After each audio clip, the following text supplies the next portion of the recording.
the permanent chief? Well, relieved, because I think I had 18 months I was, I think, auditioning for the job, and there's some limitations to be interim, so I'm glad about that. Actually elated. Yeah. Very happy. Okay.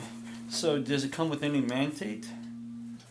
No, nothing that's changed. I think I began what I thought was my vision 18 months ago in terms of changing the management structure, which we put in place, and in terms of showing that those who have ambition here to want to be supervisors can see clearly where they'll end up and what those jobs will be. So that was my vision, to change the management structure. Started that, it's been successful. I have a group of loyal, trusting lieutenants that I call middle management. The management structure is kind of flattened now. It's not very vertical. I think it works better for this size department.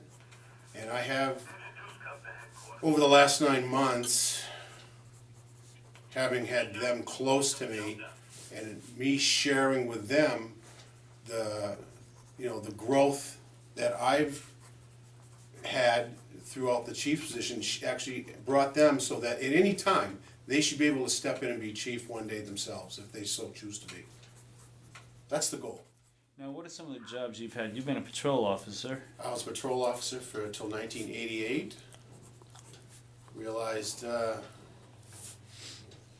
it was important for me professionally and personally to take the study for the sergeant's test, and the entire department back then, in those days in '78, there were 35 guys that took that test. Really? Yeah, everybody was. We realized there was going to be somewhat. You can every decade or so, there's going to be a change.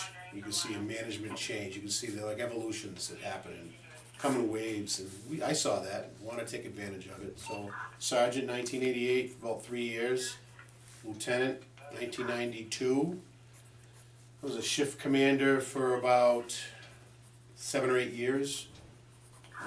Took an opportunity to become the training lieutenant. That was very fulfilling, to be involved in training, until the captain's position, detective lieutenant, became available upon the retirement of that president, Lieutenant Palekia. And then when Tom Bezol retired, again I was fortunate enough to be in the right place, the right time, to be interim captain. A very close mentor in Pete Roddy, where I first, he first shared with me the intricacies of, a chief's position. Was able to, help me out there. I really called him my mentor. And then Pete Roddy unexpectedly retired, and again opened up the opportunity for the possibility of becoming chief, which I never would have dreamed of, ever rising past the level of lieutenant in a rather mid-sized organization. So I took the challenge. We all did. All 4 lieutenants put their hat in the ring, except Mike Goldman. They opted not to. I thought he did. No, Mike Goldman, I think he was going to, and I think, I think when I empowered them to become stakeholders, utilizing all their individual skills, he just found a piece of round peg in a round hole. Found a happy place, and he's great at it. And what's his assignment? He's the IT guy. His specific job title escapes me now, but he does the IT records, and he takes care of the building, equipment, supplies. And the IT job is a huge job now. IT management. He has George Randler under his command. Our maintenance guy, Ed Lamont's under him. So he has a very difficult job, because we have 2 buildings that are older and aging and need a lot of work. And so he's busy. Now, He's busy. actually, I should have made this point. Now, that's Lieutenant Goldman. Lieutenant Goldman. What Mike about Goldman. you? Now, you kind of put all the other lieutenants in when you I restructured. created 4 separate, distinct administrative jobs that would allow people below them would have somebody to go to for those specific needs that they have. One would be Lieutenant Dudley, in charge of investigative services, the administrator there. Scott Vernier, administrator of patrol services. Scott Bernier. Lieutenant Scott Bernier. In administrative what? Patrol Patrol services. service. Okay. Lieutenant Mike Ciccolini. Now you're going to catch me what exactly. One is administrative of internal operations. That might be Michael. and then administrator of records operations. So I forget which exact law, I can find that out for you, but each has a specific job, very delineated, but we all share, because we all come with different skills.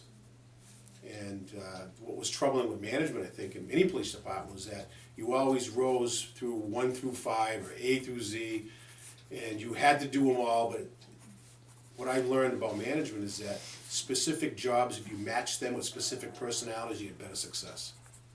Because personalities thrive in better situations.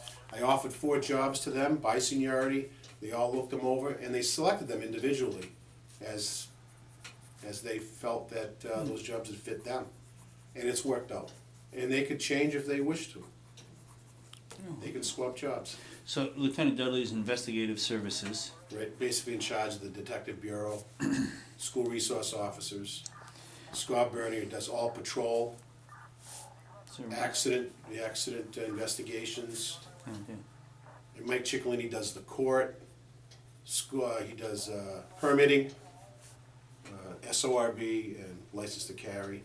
And he's in charge of our records department. So I know who to go And to. who's the fourth? Lieutenant Goldman? Lieutenant Goldman. Okay, he's the fourth. Okay. Yeah, internal operations. Internal ops. He's internal ops. Yeah. Okay. I had that written down for Lieutenant Ciccolini. Okay. Yep. Great.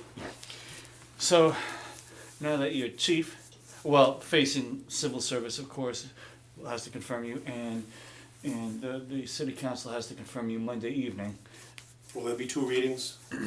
Will there be 2 readings? Okay. There's always 2, Oh, charter yeah. requires 2 readings. I learned that when I had to read it.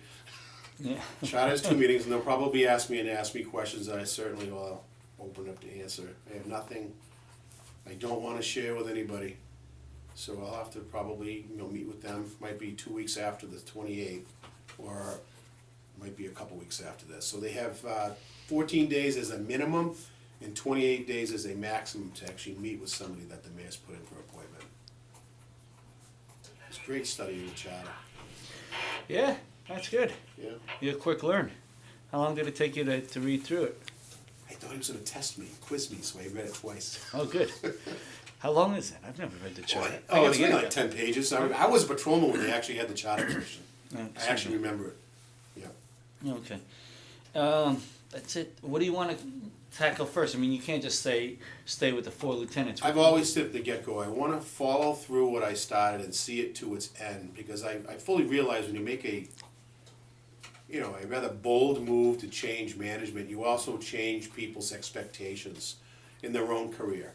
And I don't expect to get any credit for that, because I think it would take time after there's some turnover, where people can actually see happens with a sergeant who now doesn't have to be promoted and go back to 11 to 7 as a shift commander. He can now look forward and go, I'm actually going to move up to a better job and better working conditions, better time off and whatnot, but also have a different stake in the department, working more closely with the chief. And I think I lost you. well, we used to have a very vertical chain of command here. Right. It was always chief, captain, there were lieutenants, and the lieutenants were in charge of the shifts. So if you were a sergeant, a young sergeant, you were patrol to sergeant, most jobs were in patrol as a sergeant. We all operated under seniority rules. Contract does rule by seniority. And that sergeant would have to go back to 11 to 7. And as time went on, as seniority, we got older and there were retirements, there were new sergeant positions, you would actually move down to 3 to 11, down 2 days. But if you wanted to actually move up professionally to a shift commander or a lieutenant, you would actually go backwards. We call it backwards. You weren't going backwards professionally, but you're going backwards of your working conditions. You go back to 11 to 7. So you could be a lot older working 11 to 7. I don't personally think that is the best way to get the best group of people excited about becoming a manager in police work. Some people, maybe their family restrictions don't allow them to do that. Some people physically don't want to go back to 11 to 7. Very difficult. So I flattened the organization, and I decided to put all the sergeants in patrol, because my theory was sergeants manage people lieutenants should manage operations. And it should be seen as a real promotion. So we tried it, April 1st. I'm excited, but I also want to see it through. I want to see that follow-up. And I'll be here long enough probably to see a couple of retirements, so I can see a couple of those sergeants now. Instead of having 2 or 3 people taking a civil service test for lieutenant, the entire group should take it, because they should all recognize that that job is, you know, could fit all of them. Time will tell.